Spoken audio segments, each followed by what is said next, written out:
ये सही तरीके से प्रेजेंटेशन का बिजनेस है माय डियर फ्रेंड।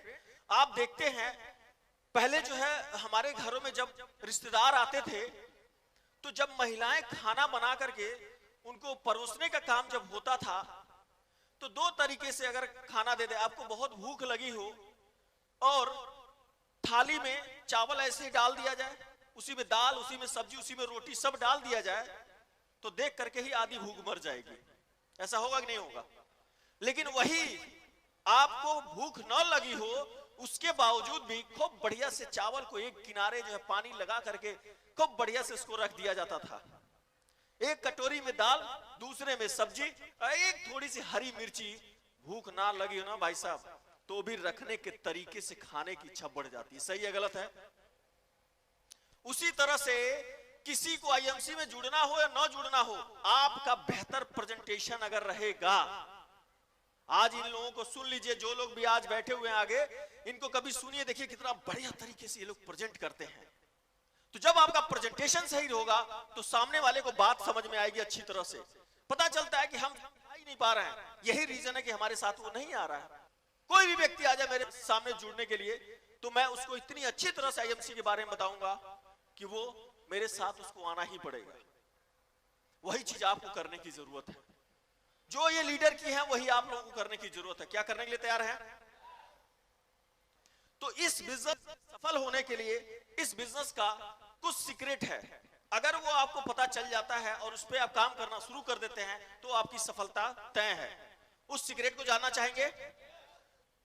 तो माय डियर फ्रेंड, हम लोग आज देखेंगे इस आईएमसी बिजनेस में सफल होने के लिए सबसे पहले आपका पर्पज क्या है, क्यों आप आईएमसी में जुड़े हैं, इसको क्लियर कीजिए। क्या कारण है जुड़ने का? हर किसी का अलग अलग पर्पज होगा। जब तक आपका पर्पज क्लियर नहीं होगा इस बिजनेस को करने के लिए, तब तक आप इसको मन से नहीं करेंगे। तो माय डियर फ्रेंड, हमें सबसे पहले पर्पज क्लियर करना होगा। जैसे मेरा पर्पज था, मैं गरीब था, मैं अमीर बनना चाहता था और मैं अपने बच्चे को स्कूल ले जाने के लिए मैं साइकिल से जाता था और एक बार बारिश में जिस तरह से मैं बुरी तरह से लेकर के अपने बच्चे को मैं गिरा था और मेरी प्यारी सी बेटी जितनी छोटी थी कीचड़ में गिर गई, रोने लगी। उसका बोली, पापा हम लोगों की कार नहीं आएगी क्या? वो दिन मुझे जब याद आता है बहुत पीड़ा होती है। मैंने प्रण कर लिया कि मैं अपनी जिंदगी में जितने धक्के खा रहा हूं वो खाऊंगा, लेकिन इस प्यारी सी बच्ची जो आज गिरी है और इसने एक बात बोल दिया है, मैं कार ला करके ही रहूंगा। और माय डियर फ्रेंड, इस आईएमसी बिजनेस की बदौलत आज कार की बात छोड़ दीजिए, लग्जरी कार BMW आज इस बिजनेस ने मुझे दे दिया है।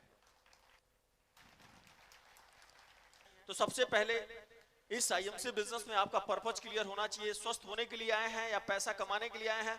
तो यहां पे जो हमारा पर्पज क्लियर हो जाता है, हमारा मकसद क्या है इस करने का, तो सबसे पहला काम आपको करना पड़ेगा, आपको विश्वास करना पड़ेगा। कॉन्फिडेंस, विश्वास। जो विश्वास होता है, विश्वास के दम पे ही किसी काम को बेहतर अंजाम दिया जा सकता है। विश्वास से लबालब रहिए। एक बड़ी से बड़ी पानी की जहाज समुद्र में जब उतर जाए और उसमें सुई के नोक के बराबर भी अगर छेद कर दिया जाए तो जहाज डूबेगा या नहीं डूबेगा? वो डूबना ही डूबना है, उसको कोई रोक नहीं पाएगा। उसी तरह से इस आईएमसी बिजनेस में अगर आप आए हैं, थोड़ा भी विश्वास में कमी होगी, अरे प्रोडक्ट जो है समझ में नहीं आ रहा है, प्लान समझ में नहीं आ रहा है, सुई के नोक के बराबर भी विश्वास में कमी हो गई तो आपको असफल होने से कोई रोक नहीं पाएगा। आपको असफल होना ही होना है। तो इसलिए आपको ये बात समझने की जरूरत है कि जब आप इस सिस्टम में आ गए हैं, पहले तो आइए मत, और अगर आइए तो पूरी तरह से अच्छी तरह से छानबीन करने के बाद जब लग गए हैं तो फिर दाएं बाएं करेंगे तो काम लगा मेरे दोस्त। क्योंकि आप देखेंगे रोड पे सबसे ज्यादा कुत्ते ही मरते हैं। क्यों मरते हैं पता है? वो उनको कॉन्फिडेंस ही नहीं होता है, कभी इधर भागेंगे, कभी इधर भागेंगे, कभी इधर भागेंगे, इस चक्कर में बेचारे दब जाते हैं। तो ऐसे ही हमारी जिंदगी भी हो जाती है माय डियर फ्रेंड। हमें ये काम करने की जरूरत नहीं है। मेरी बात समझ में आ रही है? मेरी बात समझ में आ रही है? तो हमें विश्वास अपलाइन पे, जो आपके अपलाइन है, जिन्होंने आपको ये सिस्टम दिया है, अगर वो सिस्टम में है तो विश्वास कीजिए। ऐसा होता है कि कभी कभी लोग आते हैं और ज्वाइन करा करके वो खुद गायब हो जाते हैं, लेकिन हमने क्या किया, सिस्टम को समझ लिया और पूरी तरह से विश्वास करके जो हमारे एक्टिव अपलाइन थे उनके साथ काम को हमने शुरू कर दिया।